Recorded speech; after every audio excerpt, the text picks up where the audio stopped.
భయ్యా, మీ గోదావరి ఫ్రెండ్ అని పక్కా గోదావరి స్టైల్లో టిఫిన్ తినడానికి తీసుకొచ్చామనండి ఈ ప్లేస్ కి. మిథునం టిఫిన్స్ అండ్ స్నాక్స్. నా ఇంత చలిలో పొద్దున్నే వేడి వేడిగా టిఫిన్లు తిందామా?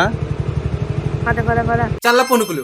పొద్దున్నే చల్ల పునుకులు ఏంటంటే అదే మ్యాజిక్. ఇక్కడ 3 టైప్స్ ఆఫ్ చట్నీస్ తో సర్వ్ చేస్తారండి. ఈ చట్నీ అయితే మాగాయ పచ్చడి పెరుగు మిక్సింగ్ అండి. దీనికి చాలా మంది రిలేట్ అవుతారు. టేస్ట్ అయితే చాలా బాగుంటదండి. సాంబార్ చిట్టి గారి చిన్న చిన్న గారెలు వేసి సాంబార్ తో సర్వ్ చేస్తున్నారండి. ఇది మాత్రం మస్ట్ ట్రై. చిల్లు గారి ఇదైతే స్పాంజ్ లో ఉందండి, చాలా సాఫ్ట్ గా. టేస్ట్ కూడా చాలా బాగుంది. మజ్జిగట్లు అలా చిన్న మొక్క తీసుకుని బెల్లం పాకంలో ముంచుకుని తింటే ఉంటదండి. టేస్ట్ అయితే నెక్స్ట్ లెవెల్. అల్లం పెసరట్టు పైన అల్లం గట్టిగా వేసి ఇస్తున్నారండి. తినేటప్పుడు అల్లం తగులుతూ చాలా బాగుంది. దెబ్బరొట్టి పానకం. దెబ్బరొట్టి బాగా రోస్ట్ చేసి ఇచ్చారండి. దెబ్బరొట్టి అంటే పాకంతోనే తినాలి. పైకి క్రంచీగా లోపల సాఫ్ట్ గా. టేస్ట్ అయితే చాలా బాగుంది. లాస్ట్ లో ఇక్కడ దొరికి బెల్లం గారు మాత్రం అస్సలు మిస్ అవ్వకండి. పక్కా గోదావరి స్టైల్ టిఫిన్స్ తినాలనుకుంటే ఇప్పుడే విజిట్ అయిపోండి. Mithunam tiffins and snacks. Location Kondapur high tension road, Hyderabad treats driving లో ఉంటదండి. Timings 4 AM to 12 PM, 4 PM to 1 AM వరకు ఓపెన్ లో ఉంటదండి. నైట్ షిఫ్ట్ వాళ్ళకి బెస్ట్ ప్లేస్ అండి. ఇంకేముందండి, ఫాలో కొట్టండి. అబ్బాయి ఫ్రం గోదావరి.